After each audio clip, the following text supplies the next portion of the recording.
Thank you very much for inviting me. Unfortunately, it's a pity that I cannot be personally in the wonderful city of Thessaloniki, but it's a pleasure to join this conference also on the virtual level. Your question, the German elections. I never experienced such a situation in my country before. It's the first time ever that the incumbent chancellor is not running again.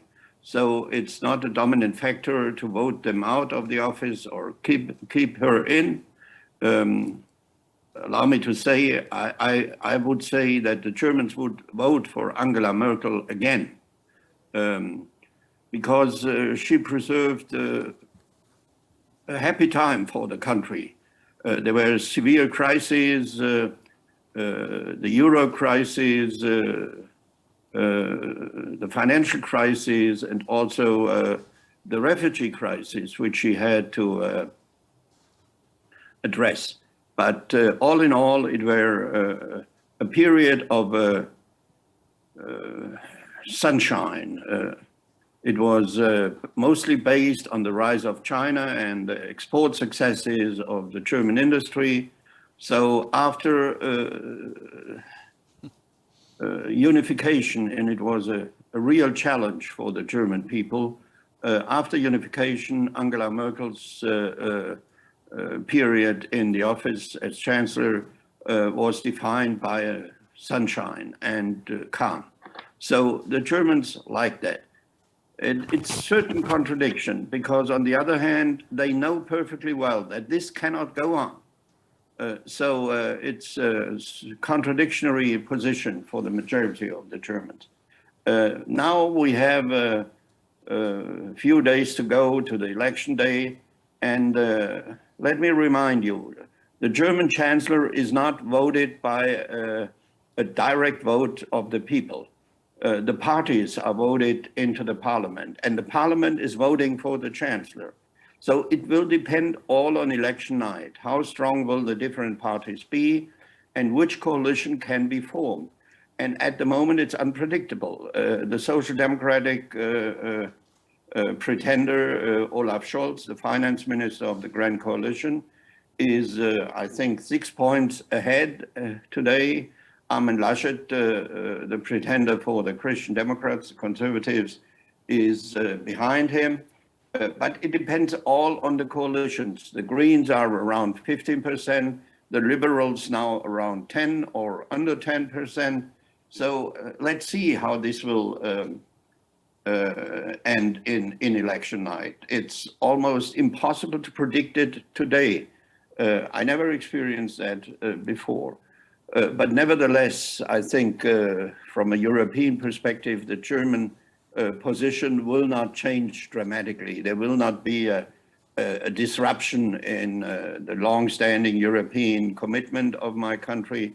This is bipartisan based, so every German government will stay to the commitments we have made over the decades. And I think one important element we shouldn't underestimate. The European Union made a dramatic step forward by agreeing to a program, to a very substantial program, reconstruction program after the COVID crisis, to restart the economy. And I think this offers a huge opportunity, especially for the Southern European countries, to come back. But allow me to be frank. I listened to the discussion before, and I think it will not be, natural gas will not be the energy source of the future. It will be the energy source of the past. We will need natural gas for some years to come. But I think under the pressure of climate change, the focus will be on renewable resources, renewable energy production. And I think this offers a huge opportunity for Greece, and this offers a huge opportunity for the European South. At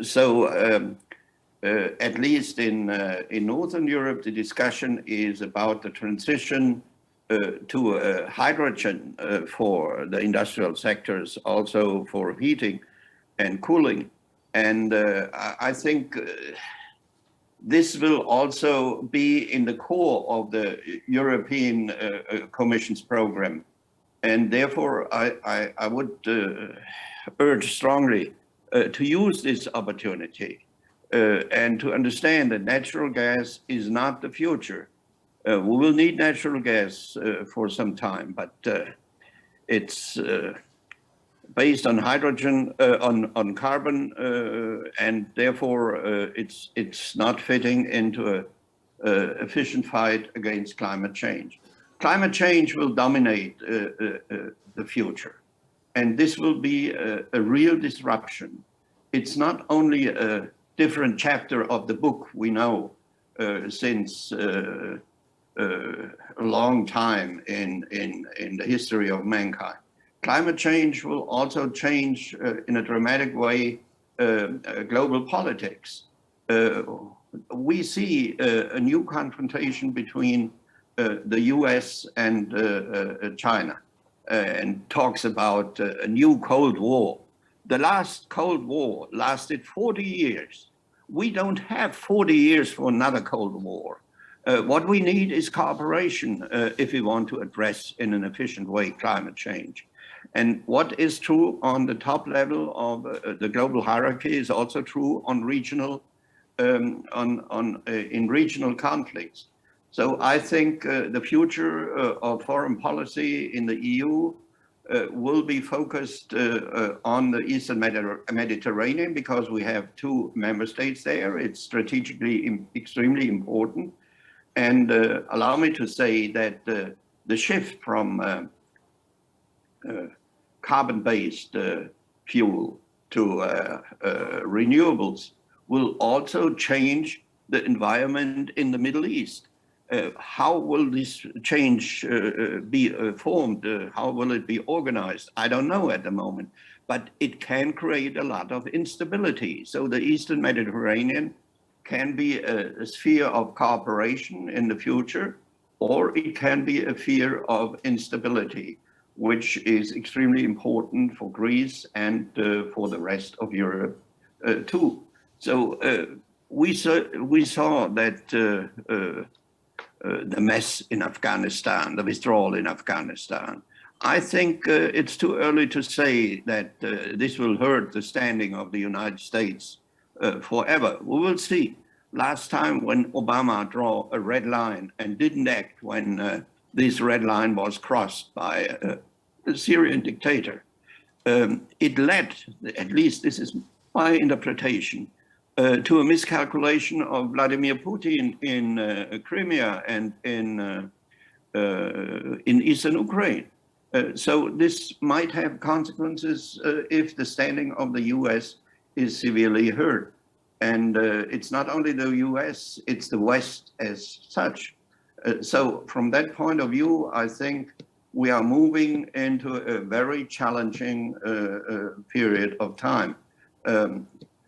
For the EU, the Eastern Mediterranean will be extremely important. And this means also to balance our relationship to Greece, to Cyprus, to member states, but also to an important non-member state, to Turkey.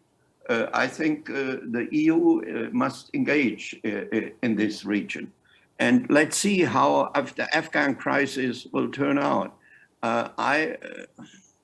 I'm old enough to remember the 70s when the US withdrew from Vietnam.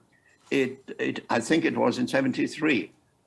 It needed until the end of, almost until the end or the second half of the 70s, until the boat people, the refugees from Vietnam, arrived in East Asia and created a huge problem for the international community.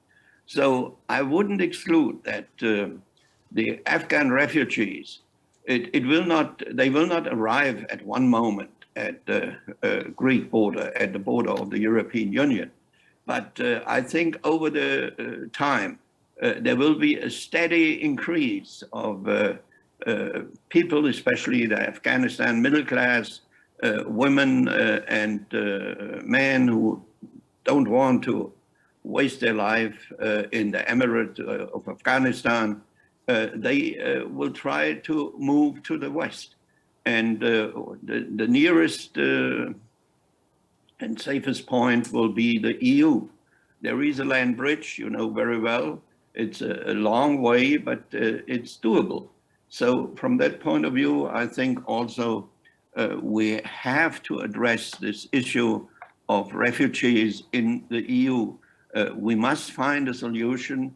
And I firmly believe that if we cannot agree with all the member states in unanimity, we have to do it by a group of the willing, because we cannot allow that we don't have a refugee policy, and this is only a burden for the border countries like Greece or Italy or Spain. So there we are. It's a challenging but also promising time. Climate change is a major issue, but this will have a lot of ramifications into traditional geopolitics. Thank you.